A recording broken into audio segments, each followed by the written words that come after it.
Assalamualaikum warahmatullahi wabarakatuh. Pemirsa MTA TV dimanapun Anda berada, alhamdulillahirrahmanirrahim. Puji syukur kita aturkan kehadirat Allah Subhanahu wa Ta'ala. Pagi hari ini kita bersua lagi di acara Tempo Dulu. Salawat serta salam semoga tercurah kepada junjungan kita Rasulullah Muhammad SAW beserta para keluarga, para sahabat, dan para penegak sunnah-sunnahnya. Dan pemirsa, di setiap kesempatan Tempo Dulu kita senantiasa akan menampilkan atau menyajikan segala sesuatu di masa lalu yang insya Allah sampai saat ini pun kita bisa mengambil hasanah atau kebaikan daripada ilmu yang saat ini mungkin kita bisa peroleh dari kisah atau materi yang kita angkat untuk pagi hari ini. Nah, kali ini pemirsa dimanapun Anda berada, bagi Anda yang mungkin sering atau datang di perpustakaan Radio Pustoko yang ada di kawasan Sriwedari, kemudian ada di Sono Pustoko, itu museum yang ada di Keraton Kasunanan Surakarta, maka Anda pasti akan menemui atau menemukan sebuah wujud kepala besar dari kayu. Wujudnya memang menyeramkan ya. Itu adalah sebuah cantik perahu atau istilahnya cucuk. Cucuk itu apa ya? Atau bagian depan dan bagian belakang dari perahu atau kapal di masa itu. Itulah yang dinamakan Cantik Rajamala.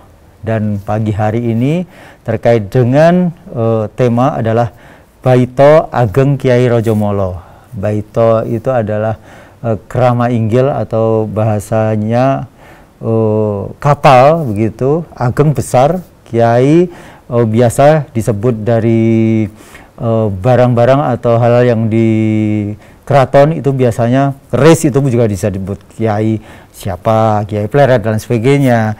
Kemudian bahkan kerbau pun itu disebut kiai. Ya, dan Rajamala ini pun juga disebut Kyai Rajamala.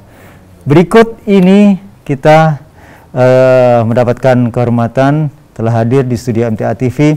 Ada beliau Bapak R. Adi Deswijaya SSM Hum. Assalamualaikum warahmatullahi wabarakatuh, Pak Adi. Waalaikumsalam warahmatullahi wabarakatuh. Sehat Pak Adi? Alhamdulillah. Alhamdulillah. Ini saya sangat bahagia dan mendapatkan kehormatan karena tidak semua orang ini memahami tentang tulisan Jawa, aksara Jawa.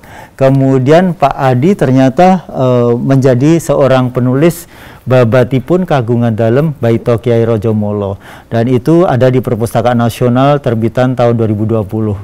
Dan Pak Adi mengalih aksarakan yang dahulu babatnya berbentuk bukunya bertulisan Jawa ya Pak ya. Ya. Nah, ini mungkin bisa disampaikan terkait sedikit saja dulu karena nanti kita akan simak untuk sedikit viti. Kyai Rajamala itu sendiri atau Rajamala itu sendiri itu mungkin bagi awam tidak begitu memahami sebenarnya apa Rajamala. Kalau molo atau memala itu biasanya penyakit begitu ya. Tapi Rajamala apakah itu rajanya penyakit atau bagaimana? Silakan Pak Adi. Ya, terima kasih Pak Rudi. Ya. Terkait Kyai Rajamala atau di sini adalah Perahu Kyai Rajamala. Perahu Kyai Rajamala merupakan hiasan dalem atau hasil karya dari Pakubuwono ke-5 ketika masih menjadi putra mahkota dari Pakubuwono ke-4.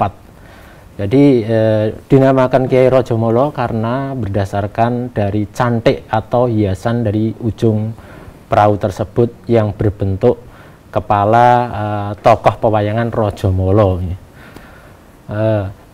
Perahu Kyai Rajamala sendiri keberadaannya sekarang perahunya tidak ada yang mengerti di mana, tetapi ada beberapa bagian dari perahu tersebut yang masih bisa kita temui, yaitu seperti di Museum Radio Pustoko, di mana di situ ada cantik Perahu Kyai Rajamala yang besar, kemudian satunya berada di Museum Keraton Kasunanan Surakarta.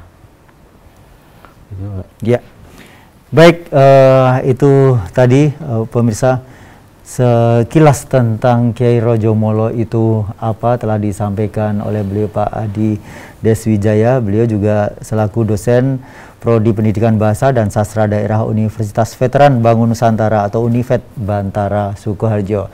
Dan ada baiknya kita akan melihat VT yang berikut ini tentang Kiai Rojomolo.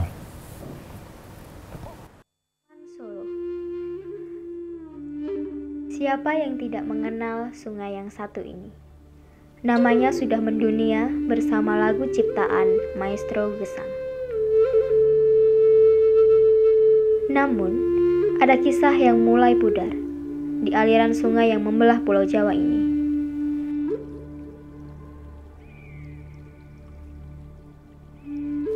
Ialah kisah melegenda Perahu Raja Mala.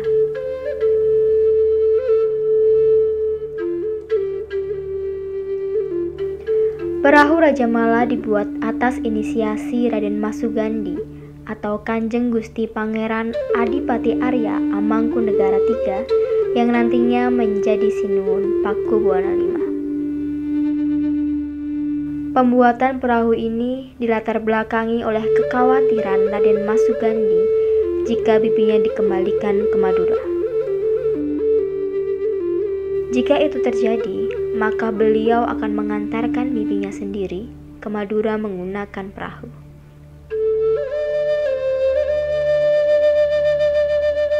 Sebagai hiasan perahu, Raden Mas Sugandi membuat cantik perahu berwujud tokoh pewayangan bernama Raden Arya Raja Mala. Nama perahu Raja Mala mengacu pada hiasan cantik yang berwujud Raja Mala. Dalam pewayangan, tokoh Raja Mala adalah anak dari Begawan Palasara dengan Rara Amis atau Dudukan Dingin. Pengambilan tokoh Raja Mala sebagai perahu diharapkan dapat menjadikan perahu tersebut jaya di air dan dapat bertahan lama. Hal tersebut sejalan dengan kesaktian Raden Raja Mala dalam pewayangan yang tidak bisa mati ketika masih berada di dalam air. Terbukti bahwa perahu Raja Mala dapat digunakan sejak era Sinuwun Pakubuwono V, Pakubuwono VII, Pakubuwono IX, hingga Pakubuwono X. Peninggalan yang kini masih dapat kita lihat adalah cantik Kiai Raja Mala yang terdapat di Museum Radia Pustaka dan Museum Keraton Kasunanan Surakarta, yang keduanya sudah berumur sekitar 200 tahun.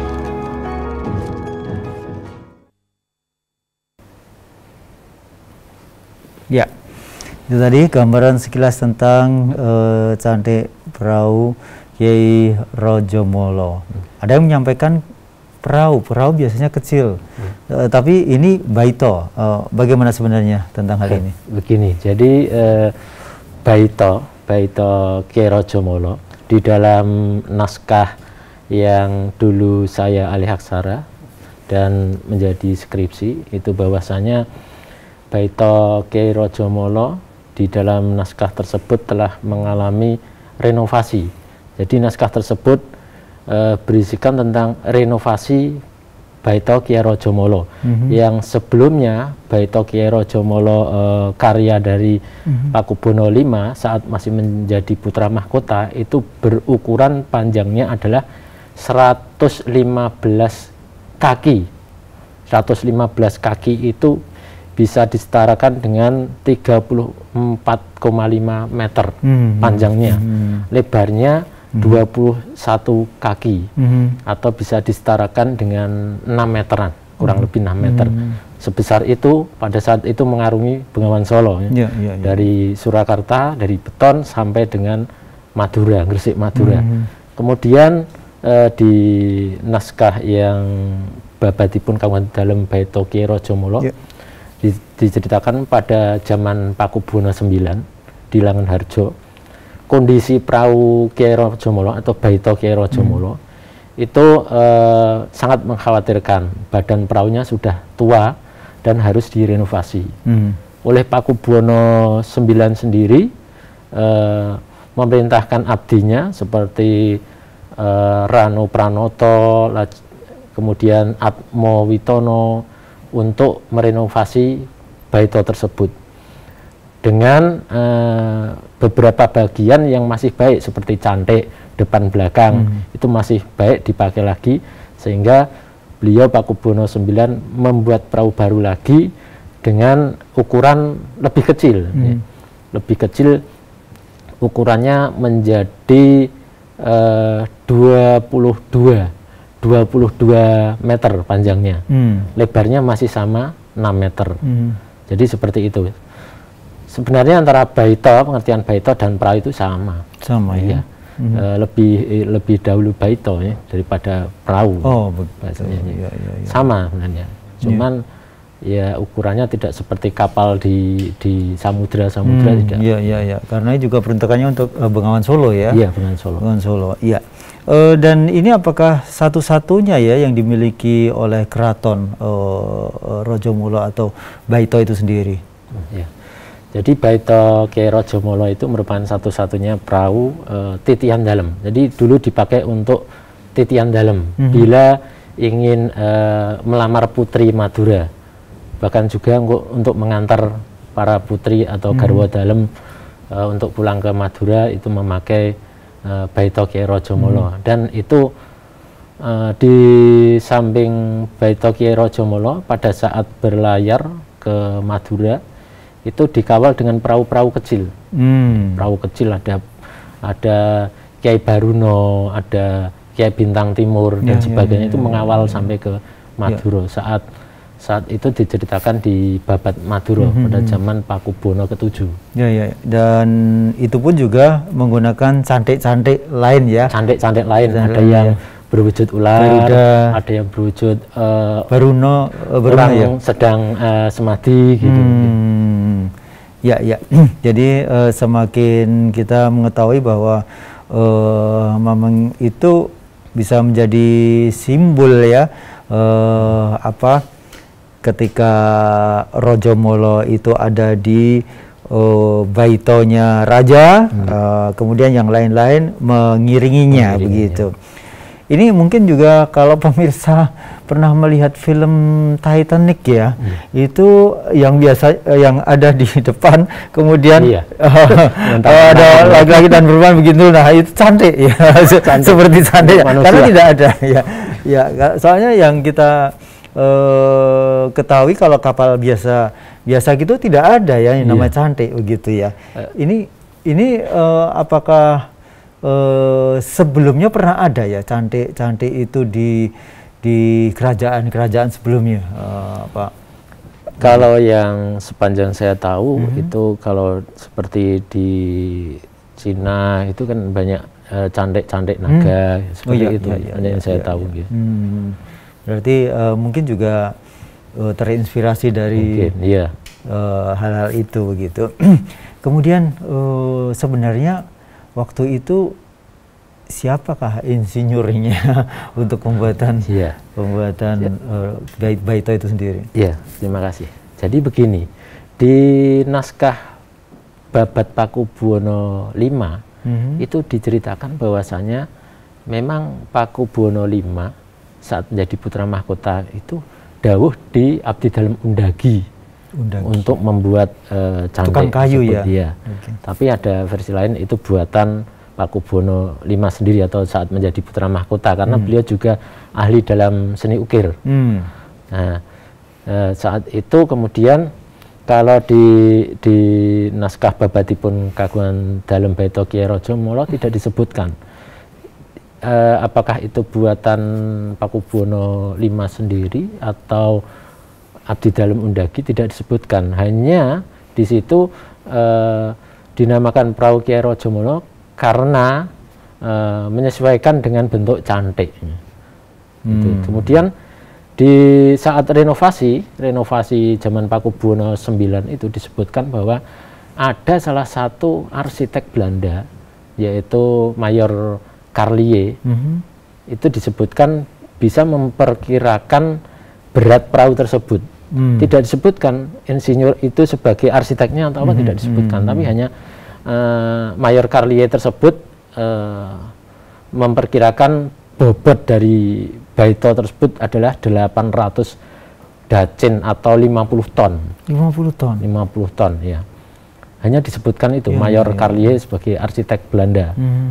Tapi tidak disebutkan Mayor Carlier tersebut ikut merancang baito tersebut, tidak disebutkan. Ya, kalau tadi terlihat sekilas perahu tersebut panjang, kemudian datar begitu, dan agak tidak tinggi, tapi agak rendah begitu. Nah, itu muat berapa orang yang ada di perahu itu sendiri? Oh iya, di naskah Babatipun Kagungan Dalem Baito Kyai Raja Mala atau di Babat PB 5 itu tidak disebutkan. Bisa memuat berapa orang tidak disebutkan memang. Tapi di situ juga memuat adanya gamelan, seperangkat gamelan. Di situ kan ruangnya ada balai tari, balai penghadapan, kamar, ada toilet, dan juga ada balai tari, gamelannya dengan gamelannya. Mungkin kalau orangnya seberapa tidak disebutkan memang. Dengan bobot 50 ton itu. Iya. Saya sedikit mendapatkan gambaran kalau gongso atau gamelan itu dengan lengkap selindro pelok itu digelar begitu, itu sudah cukup memakan tempat begitu. Iya. Kemudian ada balai tari juga. Itu pasti tidak mungkin menari hanya sedikit tempat begitu. Nah, ini berarti sangat luas juga. Kemudian lapang, orang bisa lega ketika di situ. Kemudian ini bisa berapa lama perjalanan dari Solo ke Madura? Waktu itu disampaikan di Babat Madura itu sekitar 1 mingguan. 1 mingguan? Iya, 1 mingguan lebih. Karena bayangkan saja bahwasanya baito yang seperti itu melaju di Bengawan Solo dengan melawan arus, dengan pendayung-pendayung.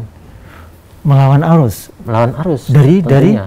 Dari kalau dulu Pakubono 7 di beton, itu dari bersandarnya Rajamala, baito Rajamala itu di beton. Itu kemudian berlayar ke Madura sampai Gresik. Iya. Kalau dari sini ke Madura mungkin tidak melawan arus ya? Karena kita mengikuti arus. Oh iya, mohon maaf ya. Sepulangnya dari Madura seperti itu. Dengan welah atau dayung dayung. Tidak menggunakan layar? Tidak menggunakan layar? Tidak disebutkan di situ ada layarnya, tidak disebutkan. Saya tidak habis pikir ini. Apakah itu hampir sama dengan model perahu atau kapal Viking ya? Nah, ini ya, ini gambaran ya. Iya. Ini satu welah atau dayung itu ada berapa orang yang mengoperasikan begitu? Itu tidak disebutkan. Tidak disebutkan juga. Tetapi kalau melihat dari bentuknya dayung yang seperti terdapat di Museum Kasunanan Keraton Surakarta yang begitu besar, mungkin bisa 2-3 orang. 2-3 orang ya? Iya. Dan itu berapa meteran ya untuk dayung yang di sana masih tertinggal ada? Sekitar 5 meter, 6 meter ya. 6 meter ya. Dan itu ada sekitar 5 ya, ada 5, zaman depan 1 ya itu ya? Iya, itu hanya perkiraan. Perkiraan. Ya, dan itu sebenarnya di sampingnya ada katirnya, kanan kiri ada katir. Katir itu mungkin banyak sayap ya. Seperti sayap itu ya, untuk penahan ya, agar tidak kanan kiri. Betul. Nah itu mungkin sudah prepare ya, untuk keselamatan itu sendiri juga sangat diperhitungkan begitu. Dan ketika perjalanan itu adakah sesuatu ungkapan atau penyampaian di sana bahwa di perjalanan itu aman-aman saja atau bagaimana? Kalau di Babat Madura itu memang aman-aman, hanya kendalanya ada seperti cuaca kurang baik, itu harus berlabuh dulu. Dengan pengawalnya di depan, terus memberitahu di Kiai Raja Molonya yang terdapat di Baito tersebut kan sinuhun. Jadi pengawal-pengawalnya itu memberitahu bahwa untuk sementara berlabuh dulu. Dan juga malam capek, pendayung capek juga berlabuh dulu, jadi tidak langsung. Oh ya, tadi saya meneruskan untuk pendayung itu sebenarnya dia ada di atas geladak begitu, atau dia ada di bawah geladak kemudian ada lubang yang di sana muncul dayung-dayung itu atau tidak gitu. Jadi begini, kalau di Babatipun Kagungan dalam Baito Kiai Raja Molo tidak disebutkan bahwa di bawah jerambah itu ada ruangan, tidak disebutkan. Jadi mungkin bisa dipastikan itu pendayung juga di pinggir-pinggir jerambah itu ya. Jerambah istilahnya. Ya, lantai. Ya. Baik pemirsa dimanapun Anda berada, sangat menarik pembahasan Rojo Molo, karena kita mungkin sering kalau apalagi di Semanggi, ikon Rojo Molo biasanya untuk acara-acara tahunan begitu. Nah, kali ini Anda bisa kita lakukan interaksi dengan narasumber kita Pak Adi Deswijaya di telepon 02716793000, SMS WhatsApp ada di 08112553000. Namun sebelumnya kita ikuti jeda pariwara berikut ini.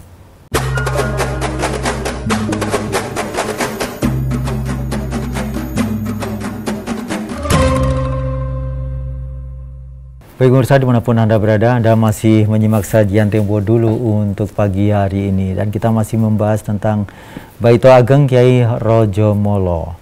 Masih dengan narasumber kita, dosen Prodi Pendidikan Bahasa dan Sastra Daerah Universitas Veteran Bangun Nusantara atau Univet Bantara Sukoharjo.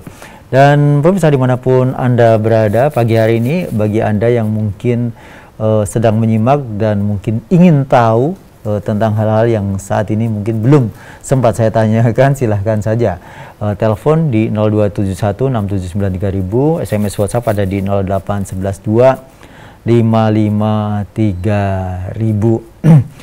Nah, Pak Adi, ini memang ya yang namanya raja itu pasti akan show of force begitu. Terkait juga dengan adanya Baito Ageng Kiai Rojo Molo. Kemudian di sana sebenarnya hal yang tidak begitu penting, jadi harus diada-adakan seperti adanya gamelan dan sebagainya begitu. Nah, sebenarnya hal-hal seperti ini apakah selalu dilakukan di setiap kesempatan raja itu berkunjung kemana-mana, termasuk juga dengan Cantik Perahu itu sendiri? Mengapa dipilih Cantik Perahu Rojo Molo itu sendiri? Terima kasih Pak Rudi.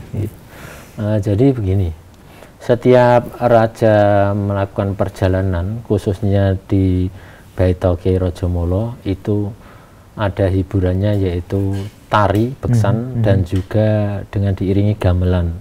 Itu karena untuk menghibur dalam perjalanan, karena memakan waktu beberapa hari, itu pastinya seperti itu. Kemudian terkait cantik sendiri, dinamakan Kiai Rojo Molo itu karena Sinuwun PB5 atau pada saat menjadi putra mahkota KGPAA Amangkunegaran ke-3 itu didasarkan dari tokoh wayang Rojo Molo ya, dengan wajahnya yang merah, hidungnya besar, dengan taringnya ya, itu dengan harapan bahwasanya Baito Kiai Rojo Molo bisa jaya di air, seperti cerita pewayangan pada saat Rojo Molo bertanding dengan Jagal Abilowo, yang selalu jika kalah selalu menang, jika jatuh di sendangnya ibunya Roro Amis itu.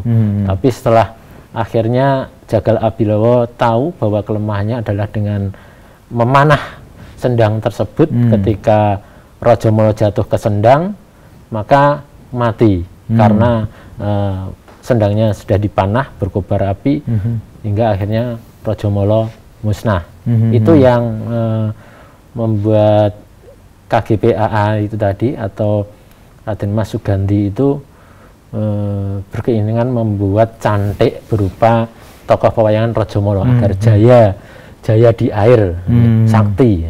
Kalau di Jawa seperti itu ya, seperti tadi kiai-kiai. Nah, itu dengan mukanya yang merah. Gitu. Kemudian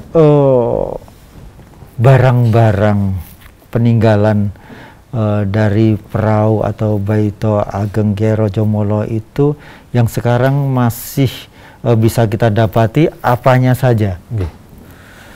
Yang masih bisa kita temui kita dapatin, ya. Itu di Radio Pustaka seperti cantik Rajamala. Kemudian di Museum Kasunanan juga cantiknya, tapi lebih kecil, lebih ramping daripada yang di museum.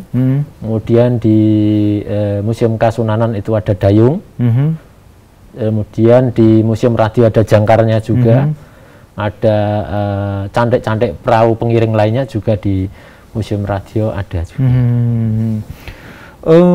Berarti ada berapa cantik yang sekarang bisa kita lihat?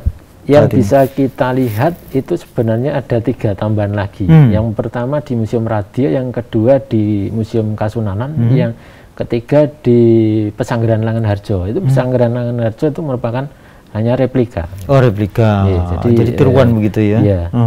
Dan ukurannya? Lebih kecil ya. Lebih kecil ya.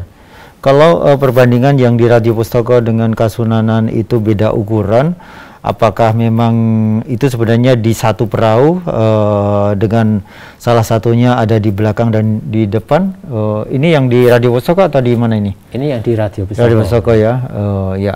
Itu ada di mana antara keduanya itu? Apakah dipasang di satu perahu, Pak? Iya. Kalau dilihat dari ukurannya lebih besar di Radio Pustaka, ini maksudnya berada di depan. Di depan ya? Depan. Kalau di Museum Kasunanan lebih ramping, itu berada di belakang. Di naskah Babatipun Kawon Dalem Baita Kyai Rajamala memang tidak disebutkan. Ini di samping-sampingnya cantik-cantik juga ya ini? Iya, itu cantik-cantik juga. Ya. Mungkin di zoom out atau di long shot ya. Sebelum gambar ini. Ya, tadi di samping-samping. Nah, ini cantik-cantik juga ya kan, di samping-samping itu ya. Itu yang perahu-perahu pengiring tadi. Pengiring ya. Ya. Dan ini jangkarnya ini ya. Jangkarnya. Saya tidak tahu ya, karena ini hanya di gambar. Jangkarnya berapa meter itu? Itu 1 meter. Kalau di Babatipun Kagungan Dalem Kyai Rajamala itu rantainya itu 1 lengan. Rantainya 1 lengan ya? Iya, besarnya selengan. Berarti itu lebih gede lagi pasti ya? Iya. Karena saya melihat kalau kapal yang berlabuh di dermaga itu biasanya memang besar-besar sekali, karena kapalnya saja segede itu gitu. Jadi memang itu agar kapal tidak bergeser ke menengah dan lain sebagainya. Ya. Kemudian Pak Adi, saat ini untuk cantik perahu itu mungkin ada keterangan di babat Kagungan Dalem Baita Kyai Rajamala itu bahan kayunya dari apa begitu? Iya. Di naskah ini disebutkan bahwa itu dari Donoloyo. Oh, Jati berarti ya? Iya, Jati. Di daerah Pacitan ini? Iya, di Wonogiri ke timur terus ke selatan ya. Slogoimo ya. Slogoimo ya? Iya. Ya. Di sana ini materi daripada Kyai Rajamala tadi didapatkan begitu ya. Dan kemudian untuk berikutnya setelah Rajamala, adakah lanjutan ini cantik-cantik yang lain selain tadi untuk kapal pengiring atau baita yang pengiring? setahu saya tidak ada. Tidak karena ada, ya? ini yang menjadi masterpiece ini. Lainnya kan seperti kayak Baruno dan yang kecil-kecil itu kan juga pengiring, hanya pengiring. Tapi ini khusus titian dalam. Ya. Dan berapa lama ini? Apakah hanya dikhususkan ketika ada event ke Madura, atau setelah itu juga digunakan Rojomolo ini untuk kepentingan yang lain? Kalau ini di sini digunakan untuk menjemput permaisuri atau bepergian ke Madura. Kalau di naskah pratelanipun, kawontenanipun candi reca padusan lan sasaminipun ing bawah kitha Kabupaten Surakarta, itu disebutkan bahwasanya itu hanya untuk titian dalem. Sudian dalem menawi tindak datang Madura. Jadi tidak disebutkan. Memang versi lain ada yang mengatakan bahwa perahu tersebut juga untuk jika zaman PB 10 itu untuk keliling desa-desa yang mengalami kebanjiran, lumban dan sebagainya, tapi di situ tidak disebutkan. Ternyata dari naskah-naskah yang ada ini yang mengenai Kiai Rojomolo itu sendiri, itu ada di beberapa tembang ya. Di beberapa tembang ya, ada 6 tembang, ada 6 tembang di naskah di beberapa pupuh begitu. Dan di sini juga disampaikan bahwa semula ketika akan lakukan perjalanan itu pun sepertinya kondisi Bengawan Solo kurang kurang kondusif karena airnya kurang begitu ya. Ya, kemudian ini ada ada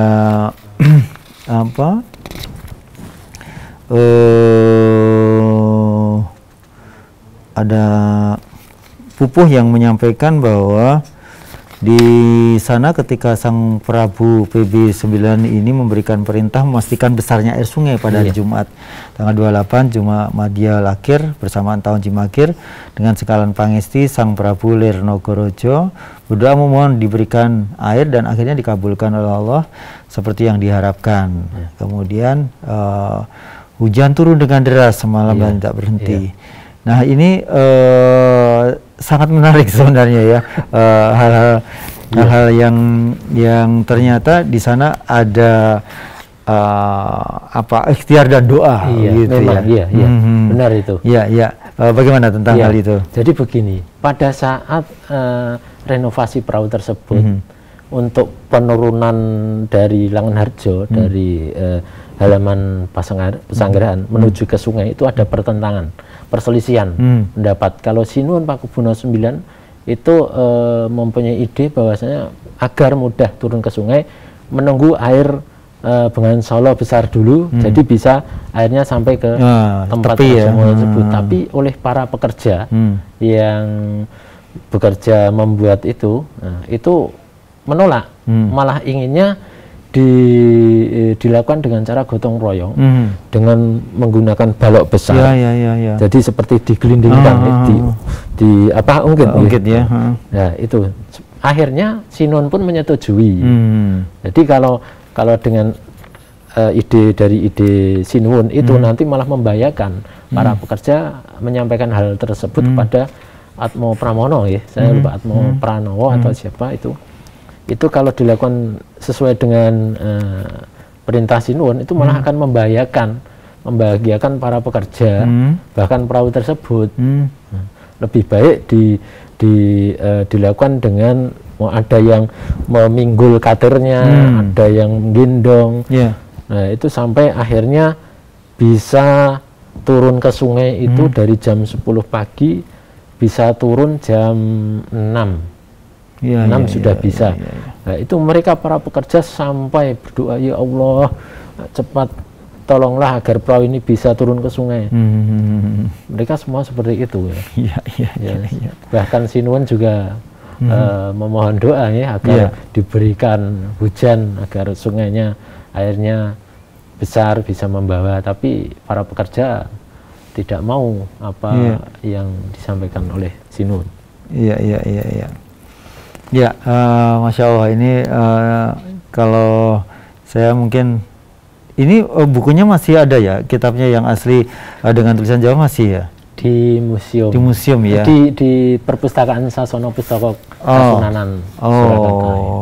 Hanya satu saja? Ada dua. Ada dua? Iya, dua naskah. Dua naskah tangan. Dan dua naskah. Tidak bisa diperbanyak atau di copy itu? Tidak bisa ya? Sebenarnya kalau dulu ada kegiatan mutrani mungkin bisa ya. Kalau naskah kan tidak boleh difotokopi kalau naskah. Mungkin kalau difoto boleh nggak? Kalau difoto begitu boleh nggak kira-kira? Dulu memang ada proyek digitalisasi. Iya. Jadi scan, tapi scannya tidak model scan naskah dibalik, tapi scannya dari atas. Karena itu salah satu penyelamatan maupun pelestarian. Nanti bisa rusak kalau gitu. Ya. Dan sebenarnya kalau babat ini sendiri itu ditulis pada waktu Raja siapa ini? Pakubuwono IX. Pakubuwono IX. Di situ disebutkan, jadi terakhir menulis itu 1818 Jawa, tahun 1818 Jawa Rejeb, Jumadil Akhir ya, atau bisa dijadikan Masehi menjadi 9 Maret 1889 Masehi. Itu oleh Nyai Adisoro. Nyai Adisoro itu bisa dikatakan pujangga zaman Pakubuwono IX. Ya, Pakubuwono IX. Berarti setelah ini ya, kitab-kitab Wulang Reh itu ya. Iya. Karena Wulang Reh baru 4 ya. 4. Ya, kemudian Pak Adi, ini bisa kalau untuk sekarang ini seperti Babat Kagungan Dalem Baito Kyai Rajamala itu sendiri, kita bisa mengambil nilai-nilai yang ada apa saja, Pak? Iya.